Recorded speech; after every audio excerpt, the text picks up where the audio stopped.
Buenas tardes. Lo invito a que abra su Biblia en la carta a Tito, capítulo 2, versículo 1. Tito 2:1. Seguimos con la serie Fundamentando la Familia. El tema es el número 10 y se titula Familias en Crisis.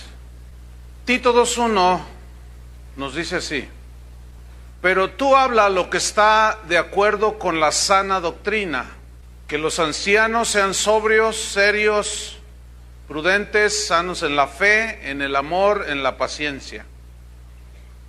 Las ancianas, asimismo, sean reverentes en su porte, no calumniadoras, no esclavas del vino, maestras del bien, que enseñen a las mujeres jóvenes a amar a sus maridos y a sus hijos, a ser prudentes, castas, cuidadosas de su casa, buenas, sujetas a sus maridos, para que la palabra de Dios no sea blasfemada. Familias en crisis. Esta será una enseñanza muy compleja, muy difícil de exponer por el punto que se va a tratar. Sé que va a despertar dudas, algunos se van a sentir intranquilos, otros posiblemente no estarán de acuerdo, otros tal vez hasta lleguen a enojarse. No lo sé cuál sea su reacción. Solamente le pido que ponga mucha atención a la palabra de Dios. Disciernan el mensaje. Si usted se duerme, ya no respondo. ¿Ok?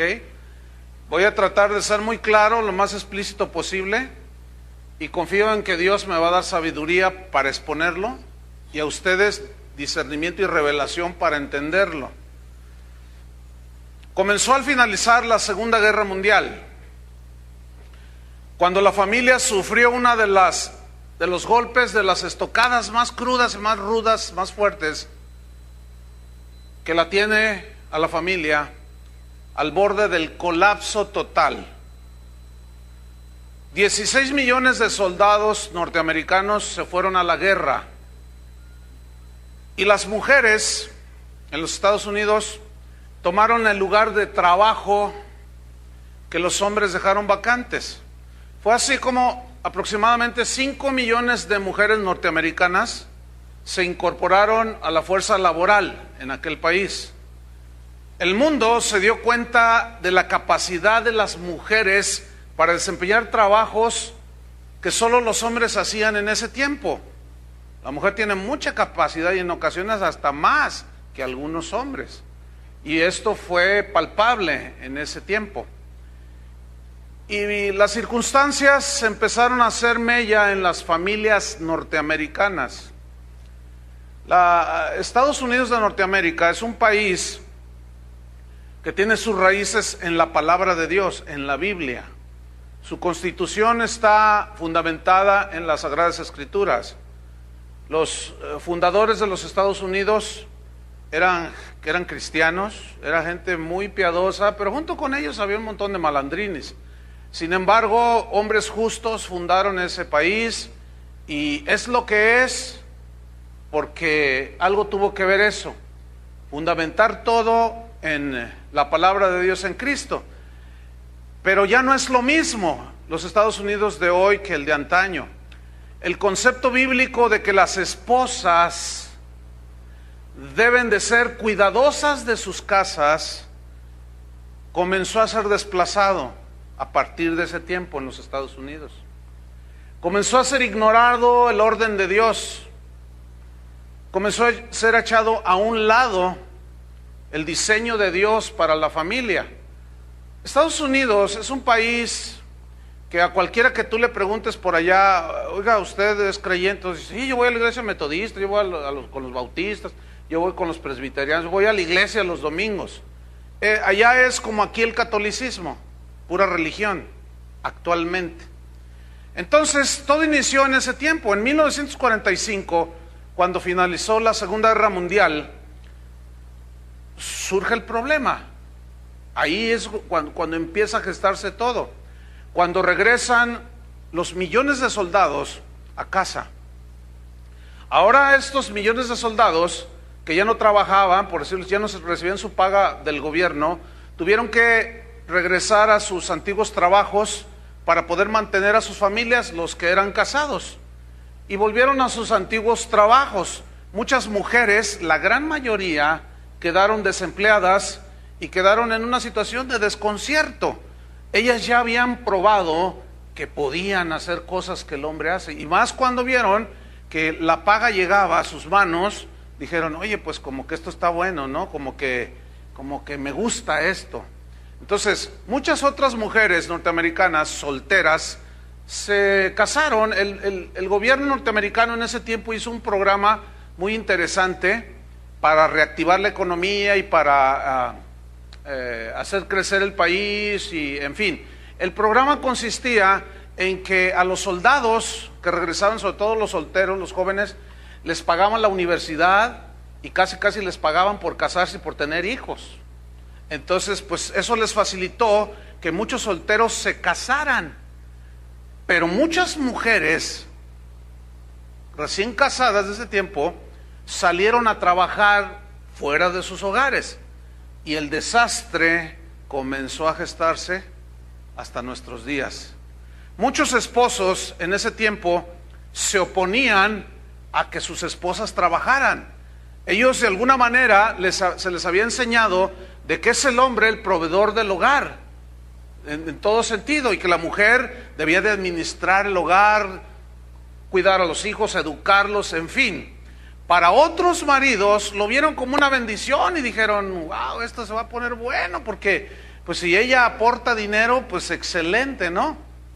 Entonces, a algunos hombres aquí les va a caer bien este mensaje, porque a lo mejor ganan lo suficiente y no quieren que su esposa trabaje porque los chiquillos andan ahí todos mugrosos y nadie los atiende, y van a decir, ay, qué bueno que está hablando eso, pero a lo mejor a otros no. A otros dicen, no, me va a echar a perder el asunto aquí el pastor. Y, en fin, yo no sé qué reacción vaya a haber, pero no sé para ti, si tú estás en esa situación, cómo lo veas. Si como una bendición de Dios o como algo que violenta el orden de Dios, no lo sé. Bueno, a todo esto hay que añadirle que iniciaba, después de la Segunda Guerra Mundial, el movimiento feminista, alentado por mujeres que, bueno, no estaban muy conformes cómo las trataban los hombres por el abuso que había, etcétera, y no deseaban volver a la forma tradicional de la familia norteamericana, cristiana, donde el hombre suplía las necesidades y la mujer administraba el hogar. Y no querían, y dijeron, no, nosotros podemos, yo puedo ser gerente de Walmart. Y sí, o sea, nadie discute esa capacidad que ellas tienen. Aquí el asunto, mira, yo sé que si alguien escucha lo que yo estoy diciendo, que esté presente y que no, o sea, que venga por primera vez, vienes muy permeado con toda la filosofía de allá afuera. No, nosotros estamos hablando desde el punto de vista cristiano, porque nosotros somos cristianos y nosotros honramos a Dios obedeciendo la palabra de Dios, porque yo sé cómo piensa el mundo. Yo también estoy aquí en el mundo, pero no soy del mundo. Y si Freud dijo una cosa y si Emmanuel Kant dijo otra, y pues que digan lo que digan. A mí me interesa lo que la palabra de Dios, la Biblia, me dice a mí respecto a mi familia. Lo demás para mí sale sobrando, como para algunos sale sobrando lo que yo diga. Entonces cada quien su religión. Entonces, muchos esposos que se casaron, los jóvenes sobre todo, comenzaron a ceder ante la presión de sus esposas. Es que si trabajo nos compramos la casa de los sueños, pero es que, y los niños, pues los mandamos a la ABC. Y bueno, comenzaron a salir del hogar, a trabajar para aportar dinero. La perspectiva era muy alentadora, entre comillas, una perspectiva de una vida mejor, una vida llena de comodidades.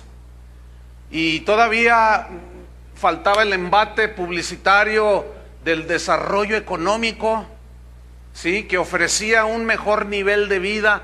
El otro día estaba viendo un programa en un canal de cable que estaban hablando de cómo la mercadotecnia se ha desarrollado y comenzaron a pasar anuncios de los años 60, de la Coca-Cola, de la Ford, de la Chevrolet, de perfumes, y pues se ven bien antiguitos, ¿no?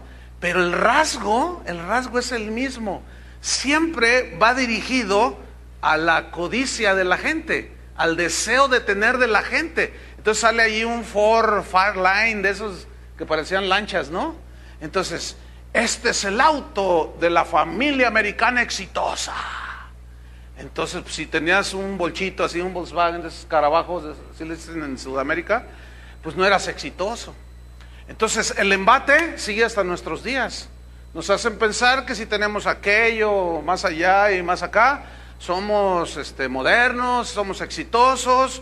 En fin, el problema es que esa distorsión, ese engaño sigue vigente, pero se ha metido a la iglesia.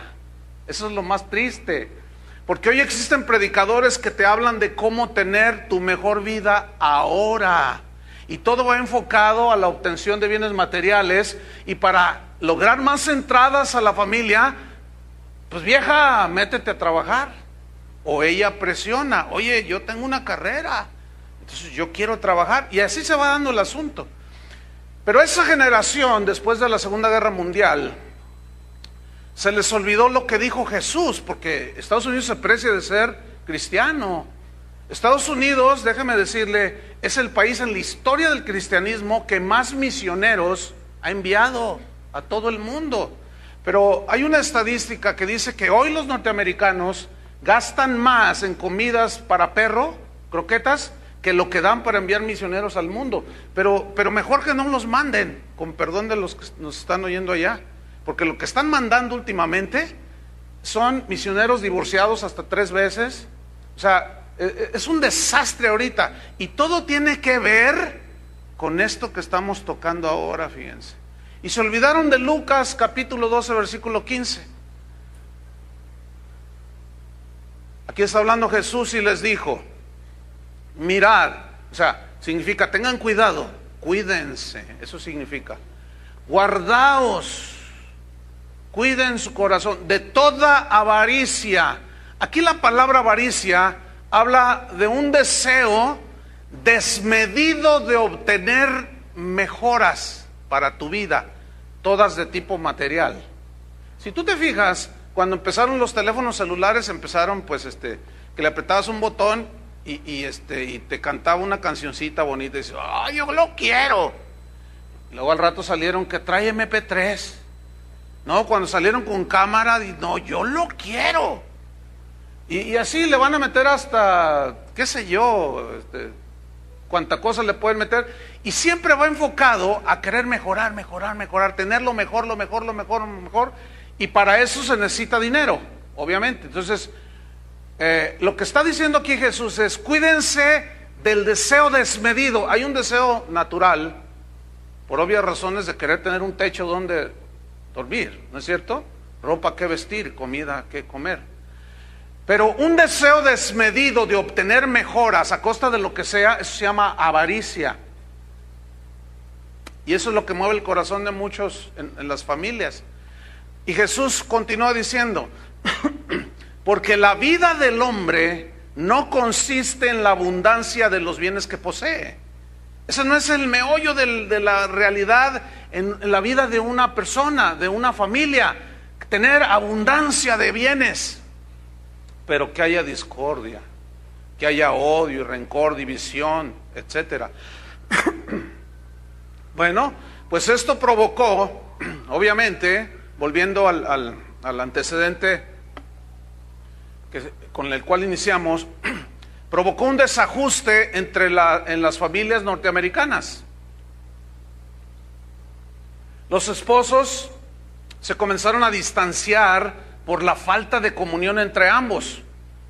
El contacto con los hijos se hizo cada vez menor. Comenzaron a multiplicarse los divorcios. En el tiempo de los 60 más o menos, 65, 70, hubo una explosión de divorcios espantosa. Los hijos desorientados de esa generación se fueron tras las drogas, se fueron detrás del libertinaje y trataron de encontrar fuera de su hogar lo que sus padres no les brindaron en el hogar. Es así como surge el conocido movimiento llamado el movimiento hippie.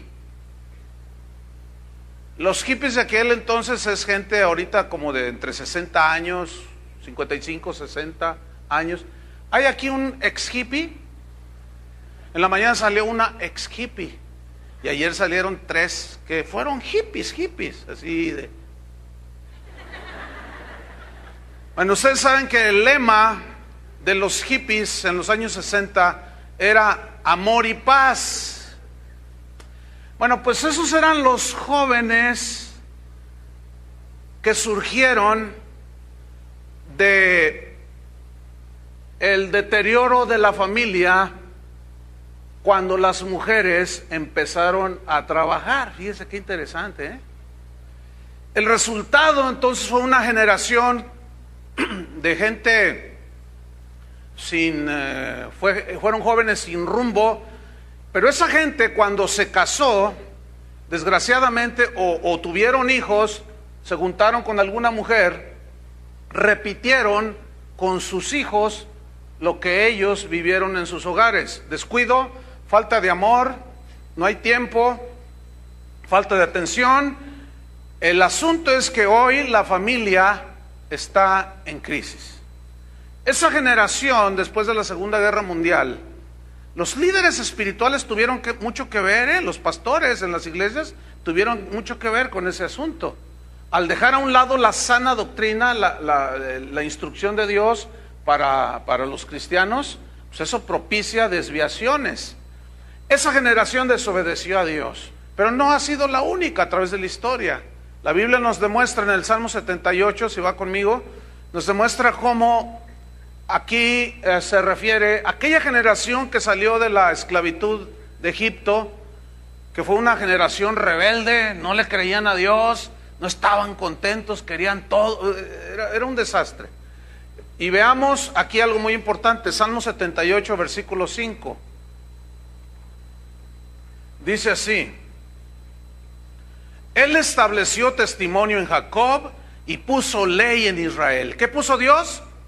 Israel era su pueblo, ley, sus mandamientos, su palabra, la cual mandó a nuestros padres. O sea, está hablando aquí el salmista refiriéndose a los que salieron de Egipto, a sus antepasados. La cual mandó a nuestros padres que la notificasen ¿a quiénes? A sus hijos. Es decir, es de los padres la responsabilidad de notificar el mensaje de Dios, de hablarles la palabra de Dios. Por ejemplo, en esta congregación hay ahorita no sé cuántos cientos de niños allá que están siendo ministrados por más de 150 maestros de niños en las varias reuniones. Pero déjeme decirle, ese es un apoyo que la congregación, su congregación de usted, le brinda a cada familia, instruyéndolos en la palabra de Dios. Pero escúcheme, la responsabilidad real y primaria de notificar la palabra de Dios a sus hijos es usted. ¿Cuántos tienen hijos allá ahorita? Bueno, es de usted la responsabilidad. Usted no tiene derecho de venir a quejarse: oiga, pues me gustaría que los enseñaran mejor. No, usted no tiene derecho a eso, porque es su responsabilidad enseñarles la palabra de Dios. Aquí lo dice claro. En la ley decía: les hablarás a tus hijos al despertarte, cuando estés a la mesa, cuando vayas en el camino, al acostarte, siempre, siempre, siempre les hablarás la palabra de Dios. Versículo 6, fíjate, que la notificasen a sus hijos para que lo sepa la generación venidera. Si la generación venidera lo ignora, viene el desastre. Que fue exactamente lo que le sucedió a Israel, que fue exactamente lo que le sucedió a la generación norteamericana después de la Segunda Guerra Mundial. La generación venidera no lo supo, porque lo habían dejado a un lado. Pero aquí fíjate la instrucción: para que lo sepa la generación venidera, y los hijos que nacerán, también ellos lo sepan, los hijos de tus hijos, de tus hijos, y así se va. Versículo 6, y los que se levantarán lo cuenten a su vez a sus hijos. Versículo 7, a fin de que pongan en Dios su confianza. ¿Para qué les enseña uno la palabra de Dios? ¿Para qué, por ejemplo, en este momento yo les estoy compartiendo la palabra de Dios? Para que pongan en Dios su confianza, pero ustedes a su vez le enseñan a sus hijos para que pongan su confianza en Dios. Pero esto es lo muy lamentable y no me cansaré de repetirlo, que en muchos púlpitos de hoy, empezando por el pastor, que les alienta a no poner su confianza en Dios, o si les alienta a ponerla en Él, es para sacar lo puro material, y eso es trágico, porque no es el propósito total de la palabra de Dios. A fin de que pongan en Dios su confianza y no se olviden de las obras de Dios, que guarden sus mandamientos. Ese es el propósito de la enseñanza. Versículo 8. Y no sean como sus padres o sus antepasados, generación contumaz y rebelde, generación que no dispuso su corazón, ni fue fiel para con Dios su espíritu. ¿Qué hizo esa generación? Se olvidaron de la ley de Dios, desbancaron a Dios del primer lugar, lo mandaron a media tabla, rompieron el orden y comenzaron a hacer, fíjate, en el libro de Jueces se ve las consecuencias de lo que esa generación dejó de hacer, de compartir la palabra de Dios a sus hijos. Y llega el tiempo de los jueces, ahí en el Antiguo Testamento, y se ve cuando dice la Escritura que cada uno hacía lo que bien le parecía. Era una total anarquía. Y esas escrituras cobran hoy una vigencia, porque tal parece como que los mismos cristianos hacemos cada quien lo que bien nos parece. Sigamos con los Estados Unidos. Estados Unidos es el país más rico del mundo, sin duda. Pero ¿a qué precio, mis estimados hermanos? ¿A qué precio? Ciertamente tienen uno de los niveles de vida más altos del mundo. No es el más alto, pues Finlandia tiene el número 1. Pero sí, ciertamente tiene uno de los niveles de vida más altos. Pero millones de familias desintegradas. Hoy es común esta escena. Dorothy, el sábado voy por los niños. Ah, sí, te toca este sábado, ¿verdad? Ok, entonces ya llega. Entonces ya Dorothy le dice a Frank y a Timothy, ¿verdad?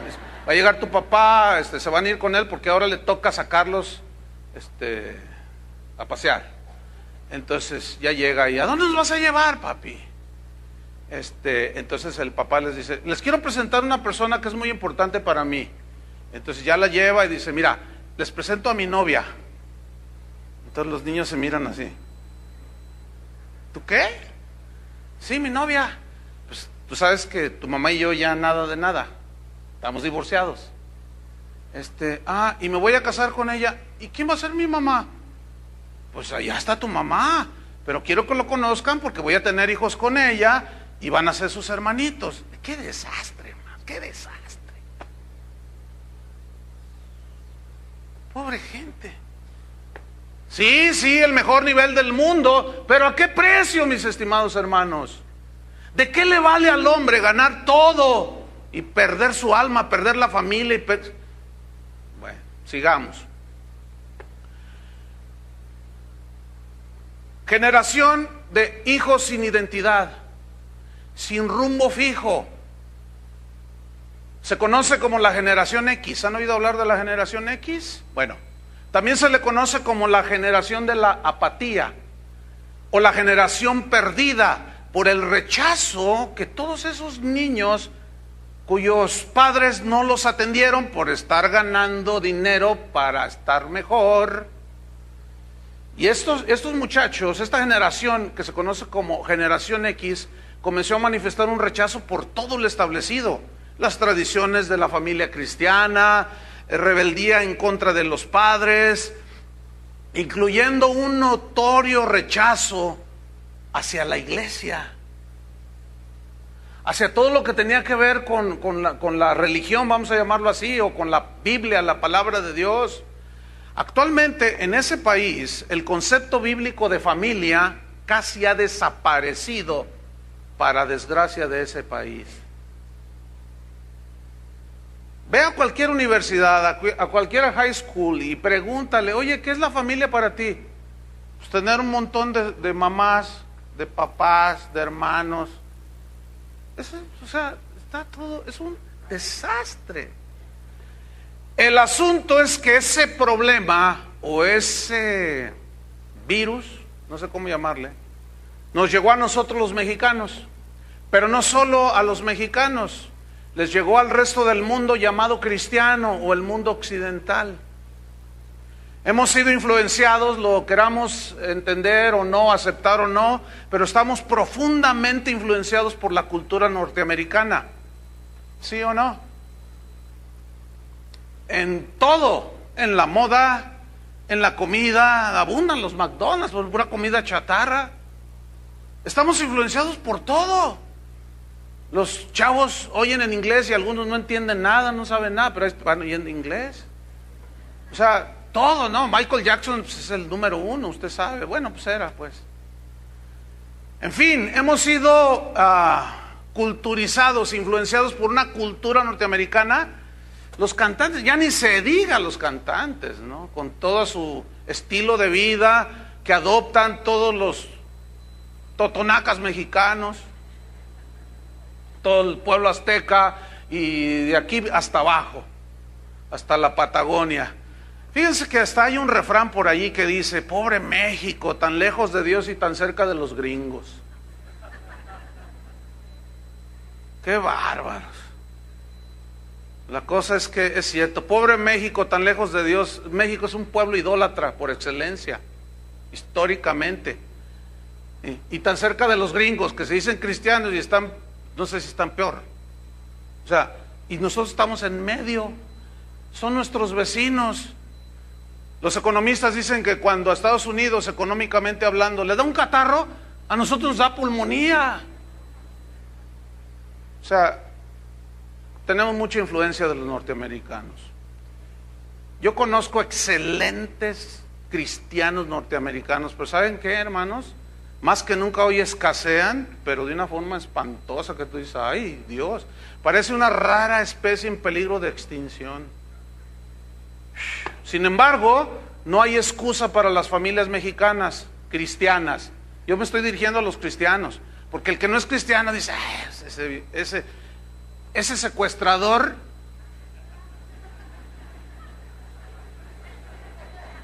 ese pastor secuestrador está loco. Ya ve ahorita, ya no sabe uno. Ay Dios. Un pastor me preguntaba el jueves, oye, si te preguntaran a qué te dedicas, no, yo le digo, soy maestro. Sí, porque si le digo pastor, van a decir, cuiden los aviones, porque aquí tenemos un fanático enfrente que va a decir que va a venir un gran avivamiento y que ve un águila que se está tragando una serpiente y que proféticamente Dios le habló. Vaya. No es excusa entonces para las familias mexicanas y latinoamericanas que se precian de ser cristianas para no volver al orden de Dios. Si usted dice que es cristiano, yo por eso les dije al principio, algunos se van a sentir intranquilos, no se van a poder sentar hacia gusto en su silla, van a estar, y algunos otros miles que nos estarán escuchando ya en casi 100 países alrededor del mundo, filtrados con esta cultura. Algo debemos hacer las familias cristianas, yo estoy totalmente convencido. Si no hago nada yo como cabeza del hogar, olvídese de pastor y no, yo como cristiano nada más. Si yo no hago algo por mi familia, como dice la Biblia que Él diseñó, bueno, yo llevaré las consecuencias, ¿no? Buenas o malas, igualmente cada uno de ustedes. Cada uno debe de tomar sus propias decisiones al respecto y usted llevará las consecuencias buenas, que espero esa sea su buena decisión, o malas, espero que los menos sean los que deciden mal. Pero ¿cuál es el origen del problema? ¿Cuál es? Básicamente es pecado, básicamente es egoísmo. Pero déjame decirle algunos datos bien interesantes. Mire, según la revista, que es muy prestigiosa, por cierto, Time, publicó que a a finales del siglo pasado, del siglo XX, en Estados Unidos, el 68% de las madres con hijos menores de 18 años trabajaban fuera de casa. Esto es porque los sociólogos comenzaron a hacer una investigación de qué está pasando, ¿no? Sigmund Freud metió su cuchara también allí y dio sus versiones ahí, que han sido un fracaso, por cierto, ¿eh? Pero bueno, sigamos adelante. La revista asegura que solo el 10% de las familias norteamericanas, 10%, hermanos, permanecían en el modelo bíblico donde el esposo es el sustentador y la esposa es administradora del hogar. Solo el 10%. Ahora se da cuenta por qué la familia está en crisis.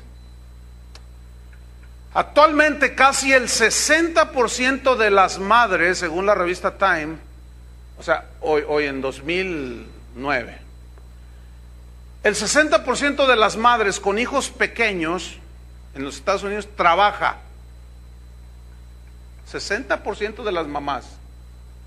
Pero aquí está incluyendo la estadística madres solteras, viudas, divorciadas, abandonadas, casadas y según sea la situación. Pero que son madres, que tienen hijos, pero que salen del hogar, los llevan a las guarderías y ellas se van a trabajar. Ese es el punto que está tratando aquí esta revista.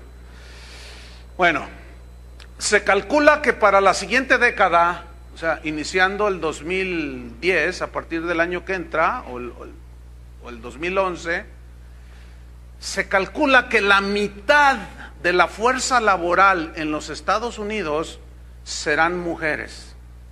Ayer, cuando terminé de dar este mensaje, pues llego a casa y ceno y me pongo a ver algún noticiero ahí en un rato, media hora. Entonces está un noticiero, termina y eran como las 12. Inició un programa de una periodista que dice que es cristiana, por cierto, en el canal 13. Y me llamó la atención porque yo no lo estaba viendo porque estaba haciendo unas cosas acá. Y luego dice, hoy vamos a hablar de cómo la mujer está siendo menospreciada y cómo no la quieren en los trabajos. Mujeres, no se dejen, vamos a trabajar, vamos a demostrarle a los hombres que... Hoy salió ahí un padrecito diciendo, no, sí, la mujer sí puede y quién sabe cuánta, no sé cuántos vieron el programa. ¿Lo vieron? Entonces fíjate, una cristiana atizándole. Sí, pero a mí se me hizo tan interesante, dije, no es posible, a ver, yo estoy hablando de esto y esta señora está hablando lo contrario. Fíjense, dos idiomas totalmente diferentes, pero bueno, ella tiene gente que la escuchó y bueno, también aquí hay gente que escucha la palabra de Dios, ¿verdad? Pero lo más lamentable es que ella dice que va a una iglesia cristiana en el DF, pero en fin. Bueno, de esa mitad de la fuerza laboral, la próxima década en los Estados Unidos, se calcula que más del 80% de las mujeres que son madres, de la mitad, estamos hablando de millones y millones de mujeres que tienen hijos, trabajarán fuera de casa. Bueno, va a llegar el día en que la casa va a estar totalmente vacía durante el día. No va a haber nadie.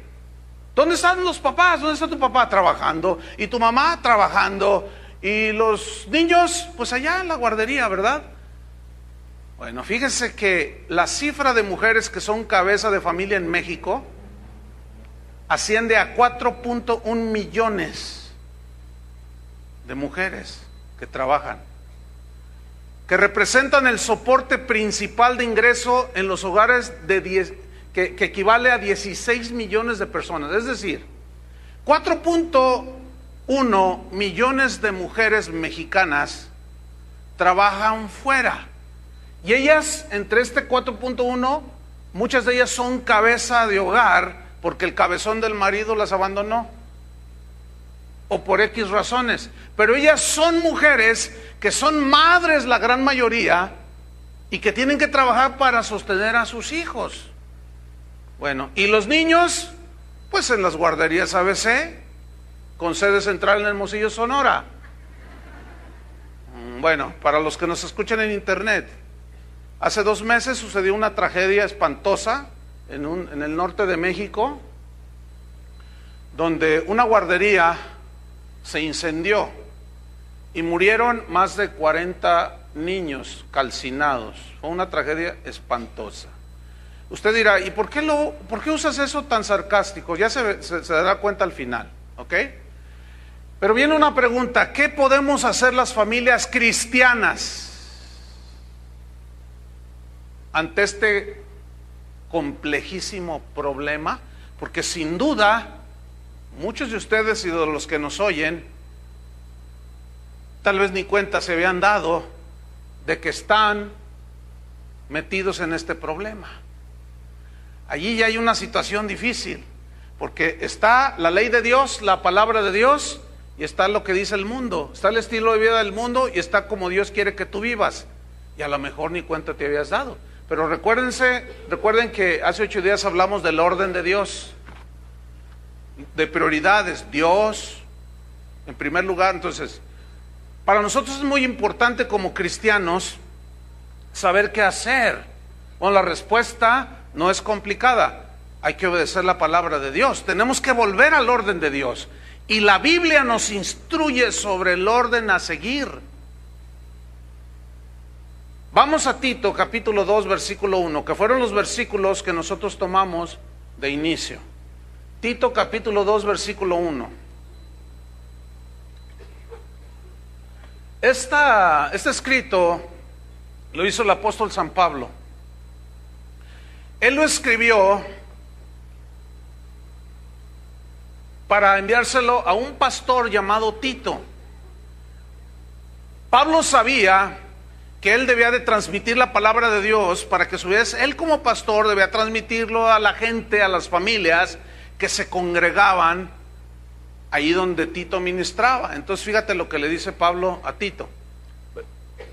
Capítulo 2 versículo 1, dice así: pero tú, Tito, habla lo que está de acuerdo con la sana doctrina, lo que compagina con la sana doctrina. ¿Qué es sana doctrina? Doctrina significa enseñanza, sana significa limpia enseñanza. En otras palabras, enséñales, Tito, lo que Dios dice sobre este punto. Y aquí trata el asunto precisamente de lo que estamos hablando. Entonces, cualquier otra enseñanza que transgreda la sana doctrina que dice aquí en los versículos que siguen, ahorita los vamos a estudiar, es doctrina mala, es doctrina insana, es doctrina corrompida. Si lo que usted piensa al respecto no concuerda con la sana doctrina que dice la Biblia, usted es el que debe de corregir si dice que es cristiano, porque Dios nunca va a hacer a un lado lo que Él ya dijo, porque Él ya diseñó todo. ¿Me expliqué? Entonces le dice, tienes que hablar conforme a la sana doctrina. Ahora debo de hacer una observación aquí. Yo les voy a hablar la sana doctrina. Sé que algunos no se van a sentir desagusto, no les va a gustar, en fin. Pero yo les voy a hablar lo que dice la sana doctrina, ¿de acuerdo?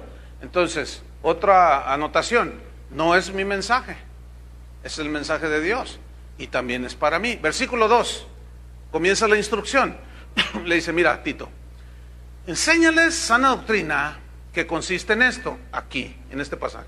Que los ancianos sean sobrios. Aquí ancianos se refiere a los hombres de la congregación, los padres de familia, o los ancianitos, los cabecita blanca, pues. Aquí ancianos no son los líderes, porque también hay una palabra que dice que los ancianos deben de gobernar, y ahí se refiere a los pastores de la iglesia. No, aquí son los cabecitas blancas, que veo algunas por ahí.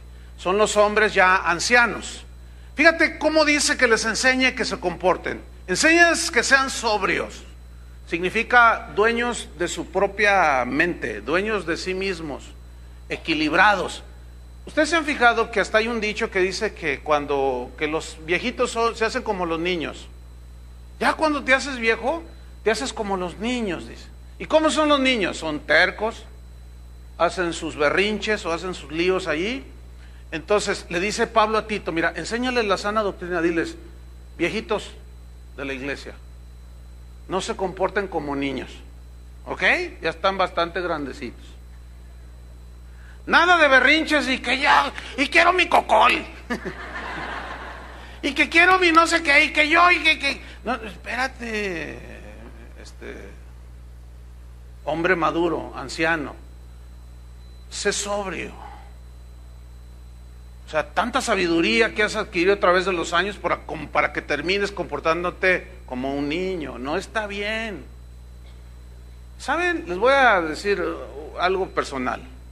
Esta es una de mis oraciones personales. Yo oro al Señor y le digo, Señor, si me dejas llegar a ancianito, a viejito, yo no quiero ser esos viejitos enfadosos, tercos. Señor, si me das esa bendición de llegar a la ancianidad, a la edad de oro, que sea yo un viejito sabio, equilibrado y bien portado. Esa es sana doctrina, ¿sabían? Ahí está. Entonces dice, que sean sobrios, ¿qué más dice? Serios, conforme a un hombre de 70 años, ¿verdad? O sea, con seriedad, prudentes, sanos en la fe, en el amor, en la paciencia. Nada más en eso nos podríamos quedar toda la hora, pero ahorita no quiero enfatizar eso. Porque dice en el versículo 3, las ancianas, ahora las cabecitas blancas, que también veo algunas aquí. Las viejitas en la congregación, las ancianas, las mujeres adultas, grandes, mayores, abuelas, pues. Asimismo dice, sean reverentes en su porte. Aquí se refiere a su vestimenta. Qué ridícula se ve una viejita con minifalda y con vestidos de pantalones de esos de cinturita, así como las de las adolescentes. O sea, que tú dices, esta viejita todavía se siente de 15 años. Señoras, sean sobrias, prudentes, reverentes en su porte. O sea, dense a respetar como mujeres mayores. Digo, pueden darse su manita de gata acá, pero no se pongan todo acá, se pintan hasta acá y exageran. No. Sean reverentes en su vestimenta. Y luego sigue añadiendo, no calumniadoras. ¿Por qué les dice no calumniadoras? Porque cuando una mujer queda ya ancianita, se está haciendo anciana, pasan los años, sus hijos le dicen, mamá, tú ya trabajaste, siéntate allí. No, déjame lavar. No, ya le tienen a la viejita. Entonces, como no hace nada, empieza a hablar y hable. Y al rato ya empiezan a embarrar a los nietos, a los bisnietos y a todo el mundo. No. Miren, abuelitas, con todo respeto les digo, cierren más la boquita. No hablen demasiado. Y ustedes, dejen que la viejita haga cosas. Si todavía puede. Mi mamá tiene 85 años y todavía anda allí. Le digo la abuelita atómica. Entonces dice, no calumniadoras, no esclavas del vino, o sea, que no sean esclavas de ningún hábito. Hay algunas ancianitas, señoras ya grandes, que se la pasan hasta 6 horas viendo telenovelas de Televisa. No, hermanas, con todo respeto, no dejen eso. Es la basura más terrible que ustedes pueden meterse a la cabeza. Hay otras cosas más productivas que pueden hacer. Les estoy enseñando la sana doctrina, así es que no me vean mal. Abuelita, no me vean mal. Se lo digo con respeto y cariño. Pero luego dice, maestras del bien. Fíjate qué tremendo. Maestras del bien. ¿No les gusta eso? A mí me gusta eso. Maestras del bien. Que cuando veas una viejita cristiana digas, mira, ahí viene una maestra del bien. ¿No te gustaría que te dijeran eso? El problema es que nadie se quiere hacer viejo. Pero algún día todos llegaremos, si Dios quiere. Pero fíjate, maestras del bien. Ahora, nota el versículo 4. Que enseñen a las mujeres jóvenes. Y aquí yo quiero hablar con mi esposa sobre este punto, porque me brincó así cuando yo estaba estudiando todo esto. Como un ministerio de mujeres adultas que enseñen a las mujeres jóvenes, ¿a qué? a amar a sus maridos y a sus hijos. ¿Qué significa esto? Que muestren su amor por su esposo, por sus hijos. ¿Cómo? Escuchen bien cómo. Cumpliendo con sus responsabilidades que les tocó como esposas cristianas. Esto es sana doctrina. Versículo 5, que enseñen a las mujeres jóvenes, aparte de amar a sus maridos y a sus hijos, a ser prudentes. ¿Por qué dice que a las mujeres jóvenes les enseñen las adultas a ser prudentes? Aquí prudentes significa moderadas. Da una idea de que las enseñen a dominarse a sí mismas de sus deseos egoístas, de sus pasiones juveniles, y que cumplan su rol familiar. Mira, es muy común que la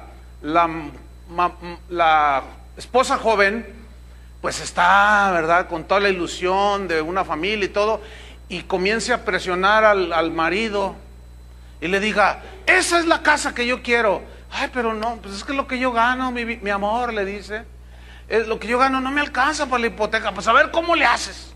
Tú me prometiste en el altar que me ibas a dar todo lo que yo quería. No, así no dijo el pastor, que todo lo que tú querías. No, que yo me iba a esforzar y que tú ibas a administrar y que ibas a estar contenta. No, pues yo quiero esa casa, y comienzas a administrar. Entonces la anciana, reverente, prudente, sobria, le dice a la joven cristiana: no, mira hija, no presiones hacia tu marido, no es bueno, lo vas a meter en un problema. Mira, apenas inicias, y luego ya te va a empezar a contar su historia. Mira, cuando yo me casé no tenía nada. ¿Cuántos se casaron sin tener nada? Pues casi todos. Entonces comienza a enseñarle: no, mira, sé prudente, moderada, tienes que entender, ¿verdad? Además, ¿sabes cocinar? Ay, pues yo te enseño. Maestras del bien. Esos ministerios casi no hay en la iglesia. Ah, pero si hay de guerreras. Y sacan la espadita y toda la cosa. En fin. Entonces fíjate, hacer prudentes, castas. Esta palabra es bien interesante. Viene de la palabra griega hagnos, castas, y significa puras, limpias, pero implica limpias exteriormente, pero también interiormente.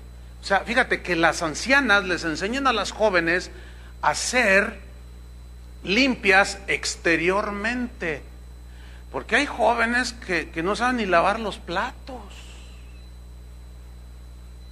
¿sí? Que tienen su cuarto bien desordenado, ¿verdad, muchachas? No. Dice: no, a ver, no, tienes que ser ordenada, báñate, arréglate, sí, pero con moderación, pero sobre todo limpia tu corazón de avaricia, de rencores, de malicia. Fíjate nada más qué tremendo ministerio, ayudarlas a enseñar a amar a sus maridos, a ser prudentes, castas, pero luego viene el punto central que yo quiero enfatizar: cuidadosas de su casa. Cuidadosas de su casa. Bien, esta frase, cuidadosas de su casa, viene de una palabra griega que a la vez está compuesta de dos. Es la palabra oik urgos. Y oik significa casa, de ahí viene la palabra casa del griego.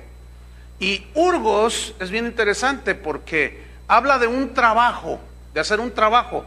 Pero este trabajo consiste como, hace una referencia a un guardia que cuida, que está allí cuidando el palacio del presidente, del rey, qué sé yo. Ese es su trabajo, cuidar, ¿entiende? Que no se metan los malandrines, que no pase, es como un vigilante, fíjate. Y ayuda idónea, en el hebreo significa alguien que está alrededor, cuidando. Fíjate qué interesante, Entonces habla de un guardia cuidador que se queda en casa trabajando, que todo marche bien. Pero fíjate lo que dice: la definición en el idioma original es que se quede en casa, trabajando, que todo marche bien, mientras que el esposo está allá afuera ganándose el pan para llevarlo a casa y luego ya administrarlo y repartirlo. Ya estudiaremos Proverbios 31 la próxima semana. Pero allí no termina, dice que sean cuidadoras de sus casas, buenas, sujetas a sus maridos, entendiendo el rol que les tocó. Fíjate, para que la palabra de Dios no sea blasfemada, burlada, pisoteada. Es decir, que si tú eres de los que dicen, yo soy cristiano, pero vives en un desorden, la gente del mundo se va a dar cuenta. Así como el hermano secuestrador, pues, ¿verdad? Que dice que Dios le dio, todo el mundo se burló, todo el mundo se rió, López Dóriga se carcajeó, y es un hombre bien serio. El bigotón del 13 igual, todos los periodistas, y luego le decían, oye, ¿por qué secuestraste el avión? Pues es que Dios me dio una revelación y me dijo que no sé qué. Y se oyen los periodistas que le gritan al hermano, al pastor, le gritan, ¿de cuál fumaste? ¡Qué vergüenza!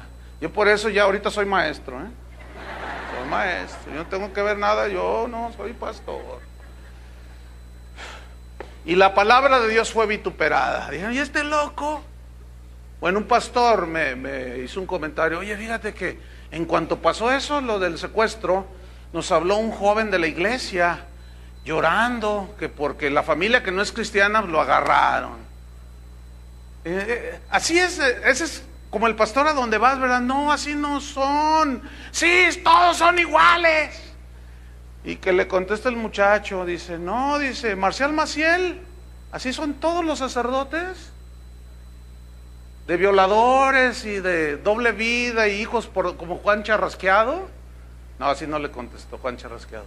Y pues se quedaron callados. No, tampoco podemos generalizar, ¿verdad que no?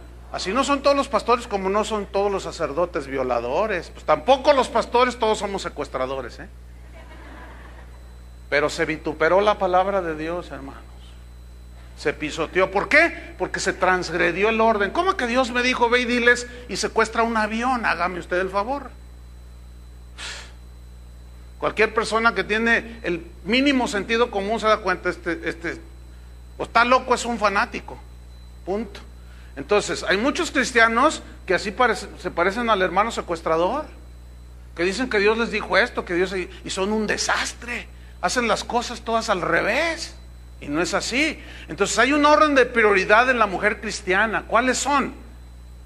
¿Quién debe tener primer lugar en el corazón de la esposa de la mujer cristiana? Indudable, no hay discusión, Dios. Número 2, el esposo.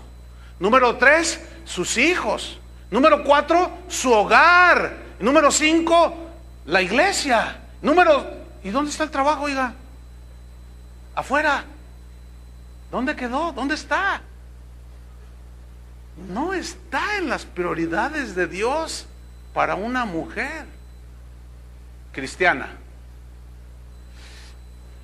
Ay, hermanos, por eso yo les dije al principio que este es un mensaje difícil, por el punto que toca. Pero bueno, ¿seguimos? Fíjense que en los tiempos bíblicos los varones trabajaban casi siempre en el campo, esa era la actividad productiva mayor. Eran agricultores, pero también ellos eran artesanos, alguna actividad artesanal. ¿Recuerda a Jesús, nuestro Señor, que fue carpintero? Bueno, ellos, el hombre trabajaba en estas labores. Eventualmente las esposas de ese tiempo, así dice la historia, las crónicas de esos tiempos, que las esposas eventualmente ayudaban en las labores del campo un par de horas, o si eran artesanos, ayudaban en algo, pero la responsabilidad de la provisión al hogar seguía recayendo en los esposos. Los esposos entendidos de aquel tiempo no forzaban a la esposa.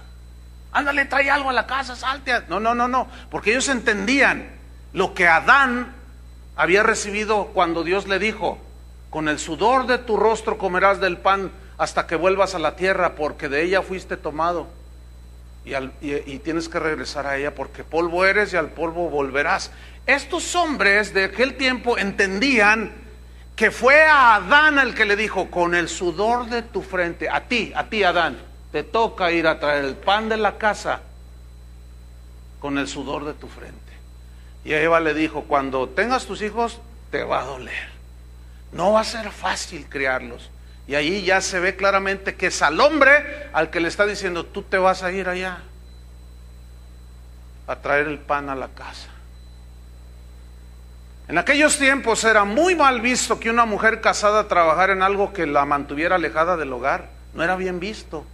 Se decía que había un desorden en esa mujer, o que era una mujer rebelde al marido, que no se sujetaba y no se veía bien. Sin embargo, una mujer que trabajaba desde su hogar, había quienes hacían trabajos manuales como artesanías, o algunas sembraban hortalizas, otras hacían alguna actividad que les rendía algún dinero. Bueno, ese dinero ellas lo aportaban para el hogar, pero seguían siendo cuidadoras de su casa. Ahí no estaba la centralidad de su labor, no. Y es de ahí de donde surge el concepto de mujer virtuosa, que en Proverbios capítulo 31 se nos muestra lo que es la mujer virtuosa. La mujer virtuosa de Proverbios 31 es el prototipo de la mujer cristiana. Y ya lo vamos a estudiar la próxima semana, si Dios quiere. Es impresionante. Entonces, por otro lado, el trabajo de ser ama de casa, madre y esposa, pues se ha venido devaluando. En parte porque los hombres hemos abusado de la mujer, pero en parte también porque, aparte de la irresponsabilidad de muchos varones, a esto hay que añadirle el movimiento feminista que les metió a las mujeres de que no, ay, si a poco ama de casa, ay, que no sé qué. Fíjate hasta dónde se ha distorsionado todo. En una ocasión que andaba en un viaje en Europa, nos hicieron un comentario. Estábamos en Bélgica en ese momento, y nos dijeron, fíjate que aquí en Bélgica hay un programa del gobierno que consiste en que a las parejas no tienen hijos. Aquí las parejas no quieren tener hijos, y el gobierno les dice que por cada hijo que tengan les dan 3,000 euros, o sea, como $5,000 aproximadamente, nada más por tenerlo. Pero aparte les pagan el hospital, y aparte les dan como 2,000 euros mensuales para que eduquen al niño. Y dije, tanta belleza. Y dice, pues claro, no hay niños. No. Entonces dice, fíjate bien. Y yo empecé a observar allí en la calle, allí en Bruselas, mucho ancianito. Y no se veían los niños corriendo. Era un país viejo, de viejos, y los jóvenes no querían tener hijos.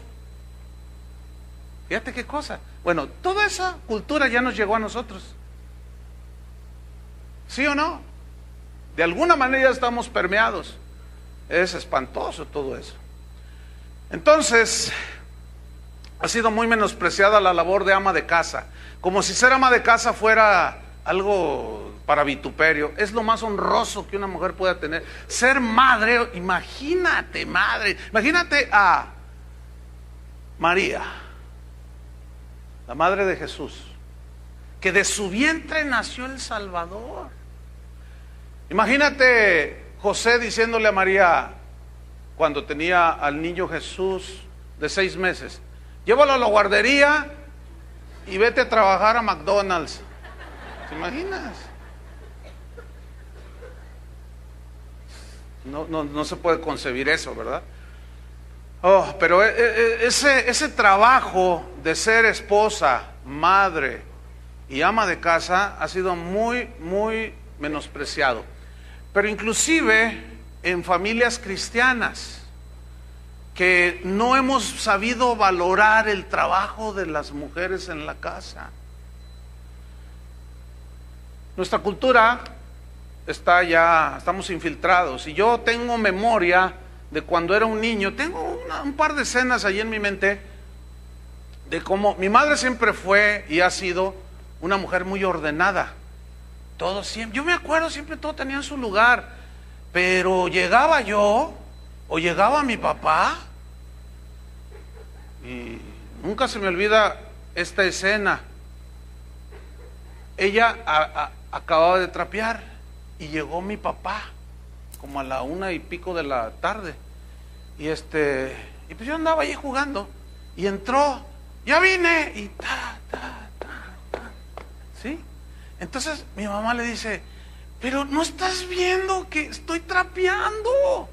Pues vuelve a hacerlo. Fíjate. Entonces pues ahí estaba el Chuyito jugando canicas, ¿verdad? Entonces yo asumí que así era. Entonces yo no estaba recibiendo una buena referencia de valorar el trabajo, que es bastante pesado. ¿Sí o no, señoras? Si yo cuando a veces eventualmente me duele todo aquí, no, está tremendo, ¿verdad? Entonces, fíjate, no hemos valorado.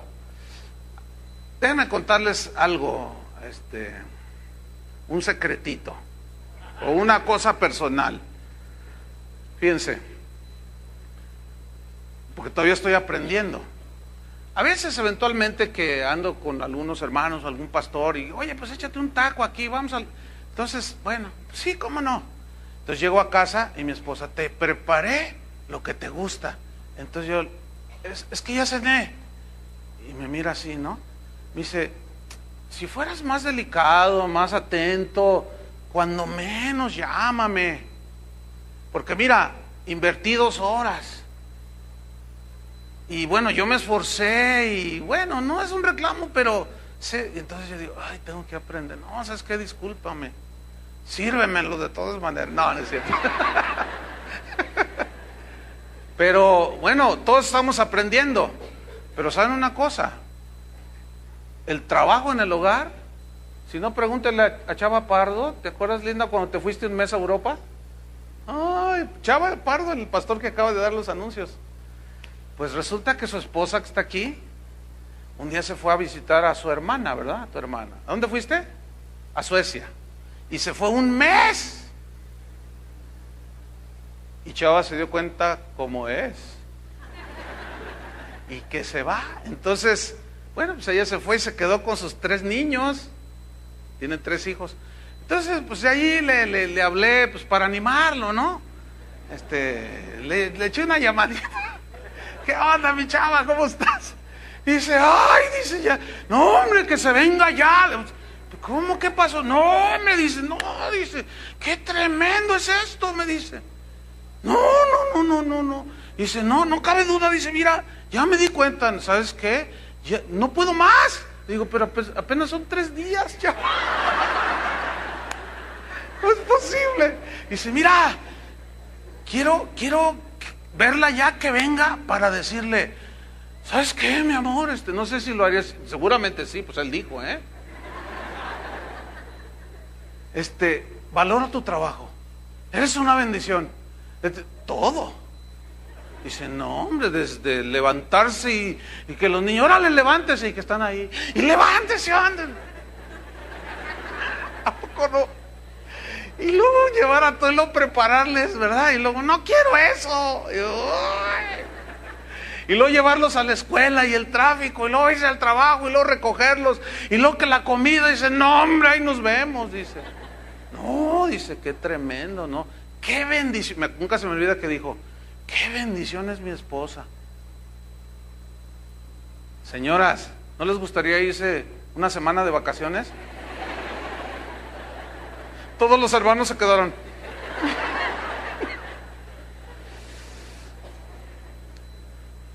Para que te des una quemadita, varón. No, hace unos días mi esposa se fue apoyando el campamento de adolescentes y ella me dijo con anticipación, ¿y cuántos días son? Pues eran 4, ¿cuántos eran? 5. Entonces yo con tiempo estuve armando mi pensamiento, ¿no? No va a estar. Pues, no, y está, no es fácil, hermanos. Vamos a ver algunas razones rápidamente que se argumentan del por qué algunas esposas trabajan fuera del hogar. pueden ser razones válidas, o sea, comprensibles. Yo entiendo perfectamente. No me quiero poner en un plan así de que no, así muy drástico, no. Yo entiendo que la situación no es, para algunos es muy difícil, pero algunas razones. Una es por necesidad económica, puede ser, evidentemente, a lo mejor corrieron al esposo del trabajo, hay una necesidad apremiante, una enfermedad, qué sé yo. Bueno, ahí está una. Otra es para realizarme profesionalmente. Bueno, ok, está bien, está bien. Otra puede ser, pues, para vivir mejor, dicen.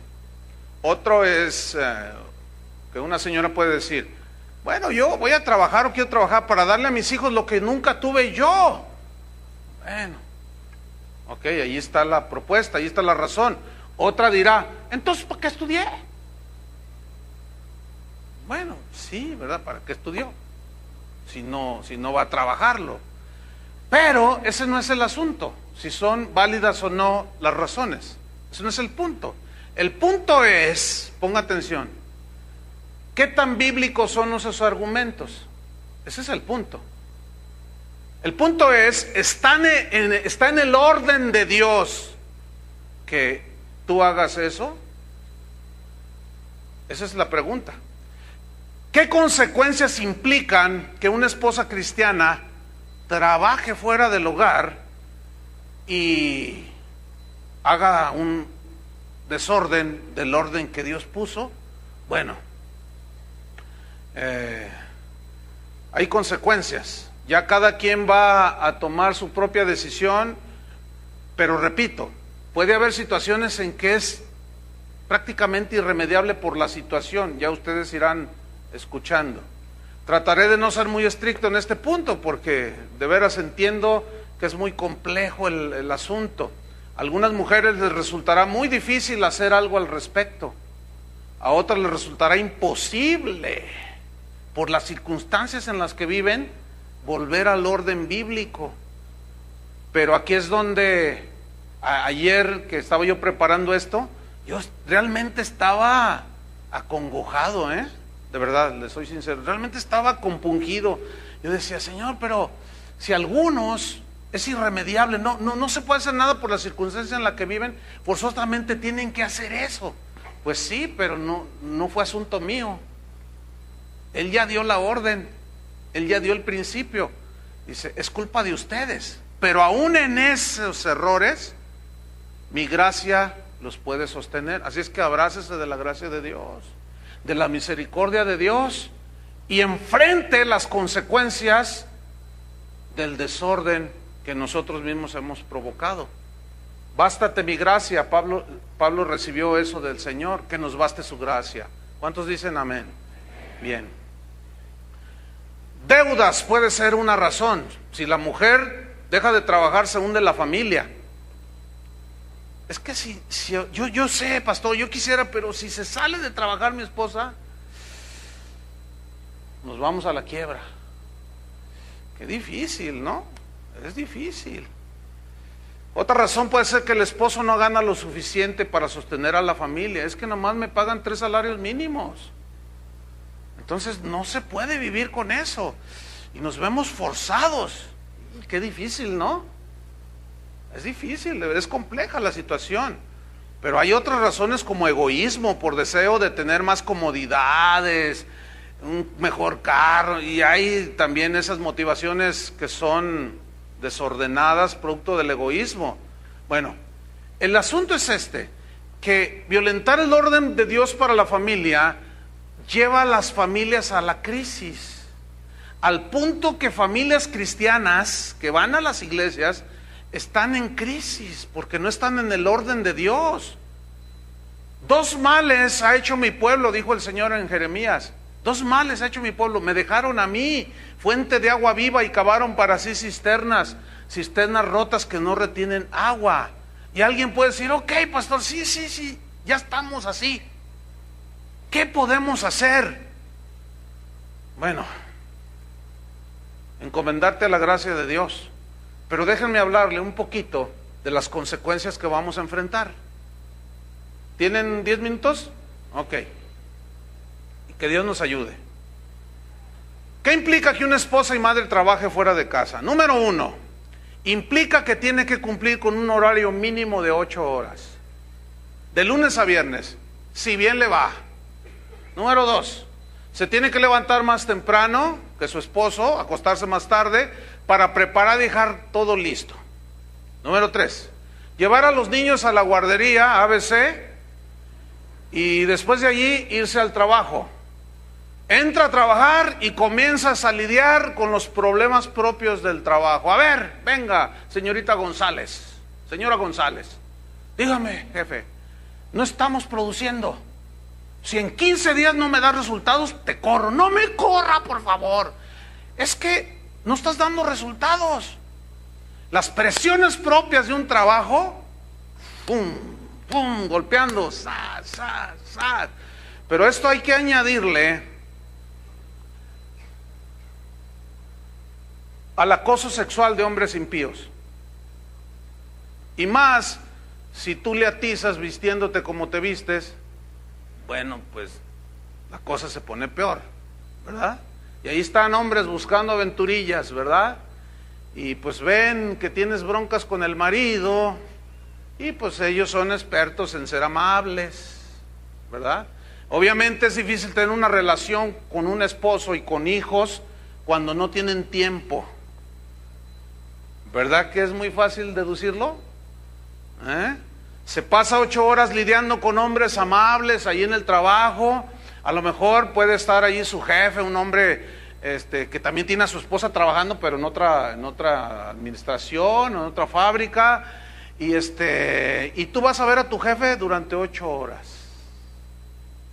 Y luego, si es un hombre sin escrúpulos y tú no estás de mal ver, te va a empezar a tratarte muy amable y te vas a empezar a confundir. Si vieran cuántos correos recibo de mujeres cristianas con este problema, pastor, obviamente tengo que ser discreto aquí, de no decir cosas así bien específicas, pero si vieran cuántas, pastor, ¿qué hago? Porque me enamoré de mi jefe y soy la esposa del que toca la alabanza en la iglesia.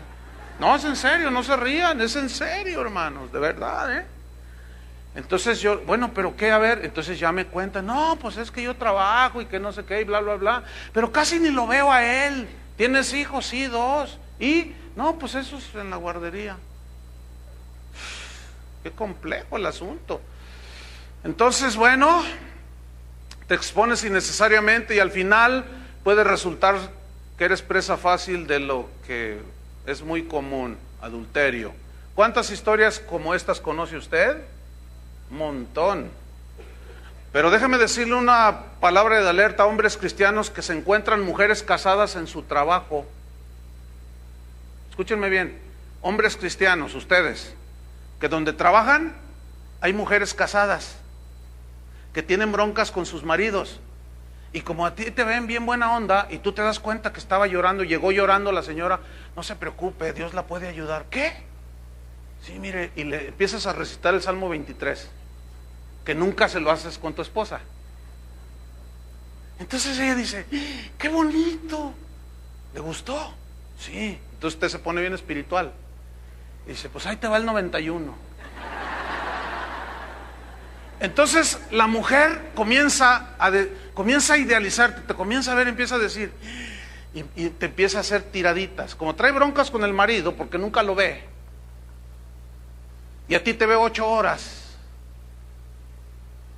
y te ve que eres un hombre bueno, entonces te empieza a decir, ay, dichosa su esposa, qué feliz ha de ser su esposa con usted. ¿Será? El problema es que se la creen muchos hombres y al rato se enredan. Cuidado, cuidado, cuidado. ¿Escucharon, varones cristianos? Es muy complejo el asunto. Pastor, dirá alguna, yo soy viuda y con hijos, ¿qué hago? Ay, Dios. Soy divorciada y me dieron la custodia de mis 18 hijos. Y el tipo aquel que fue mi marido no me da ni un peso. ¿Qué hago? ¿Qué le dices, hermano? ¿Qué le dices?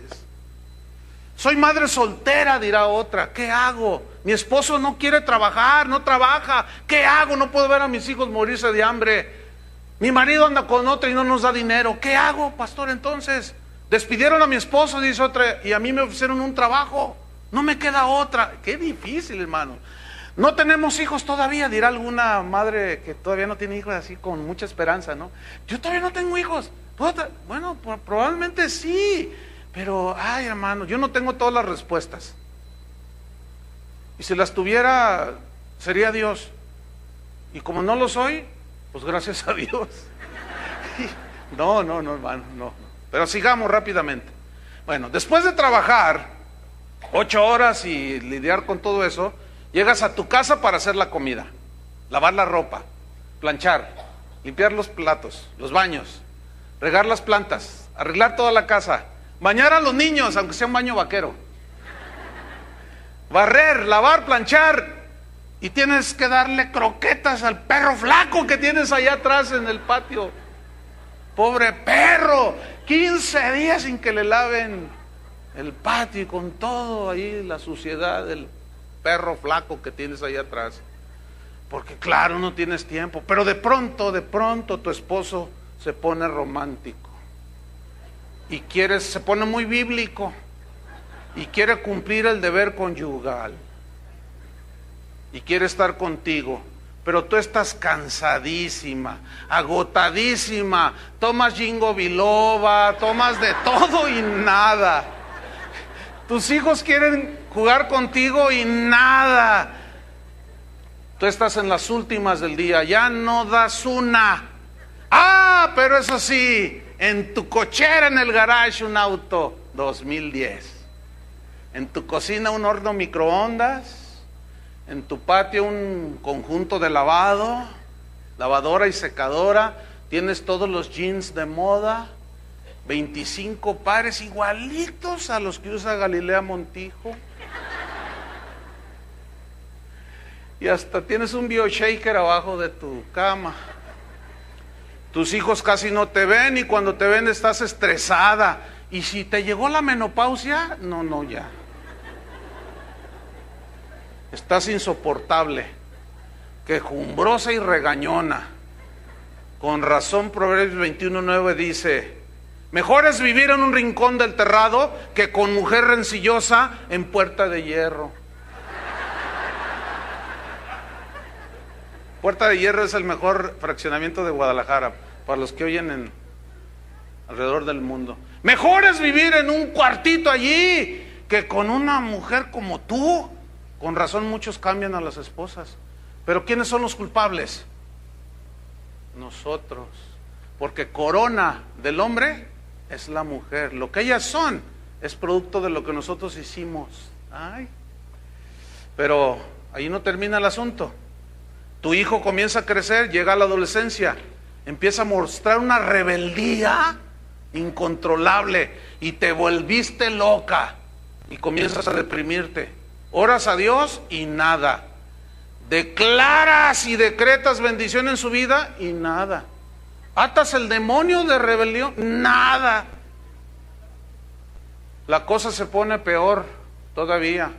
Le encuentras marihuana en la mochila. No, ya estás, o sea, empiezas a decir, esta no es vida. Y luego volteas y ves a tu hija y te das cuenta que tiene una amiguita lesbiana que conoció por internet. O todavía peor, mami, estoy embarazada. Qué desastre, hermano. Qué desastre. Y todo por querer vivir mejor, y todo por querer realizarte profesionalmente, y todo para darle a tus hijos lo que tú no tuviste. Pónganlo en la balanza, hermanos, y juzguen ustedes a la luz de la palabra. Terminamos haciendo esta meditación. Proverbios 15:16. Dice así: mejor es lo poco con el temor de Jehová que el gran tesoro donde hay turbación. Mejor es la comida de legumbres, versículo 17, donde hay amor, que donde hay buey engordado, donde hay odio. Mejor. 16:16. Mejor es adquirir sabiduría que oro preciado, y adquirir inteligencia vale más que la plata. 17:1 de Proverbios. Mejor es un bocado seco y en paz que casa de contiendas llena de provisiones. Termino con una reflexión trágica. ¿Se acuerdan de la guardería ABC que se quemó en Hermosillo, Sonora? Donde murieron más de 40 niños calcinados por el fuego. Cuando yo vi eso se me oprimió el corazón, no sé ustedes, casi al punto de lágrimas. No puede ser posible que haya pasado eso. Pero lo más triste es ver a padres, hombres abrazando a su esposa y diciendo en la televisión: es que era el único hijito que teníamos. Y yo cuando vi eso, vino una pregunta que se las dejo ahí. ¿Cuántos de estos niños estuvieran el día de hoy con sus padres si su madre hubiera estado en casa y no tendría que haber salido a trabajar fuera de ella para tener una vida mejor o lo que usted quiera? Qué tragedia, ¿no? Oremos. Señor, te damos gracias, porque ciertamente tu palabra a veces es dulce, pero luego se puede volver un poco amarga por el compromiso que nos hace tener, por lo confrontativo de ella, Señor. Pero esta es la sana doctrina. Podrá haber cientos de pensamientos y de cosas, pero solamente hay una verdad, la verdad de Dios. Y ya cada quien responde, Señor. Padre, nos encomendamos a tu gracia. Que tu gracia nos baste para en medio de todas esas situaciones que en algunos es tan difícil de volver al modelo, al orden tuyo, por las circunstancias en las que viven. Algunas son viudas, otras son madres solteras. Es muy difícil, muy complejo. Sin embargo, cuando alguien rinde su corazón a Dios, Dios puede, por medio de su gracia, darte una estrategia para mejorar un poco ese asunto. Pídele a Dios con todo tu corazón que te dé de su gracia, que nos dé de su gracia. Esta es, hermanos, la sana doctrina. En el nombre de Jesús, Padre, te damos las gracias. Amén. Que Dios les bendiga.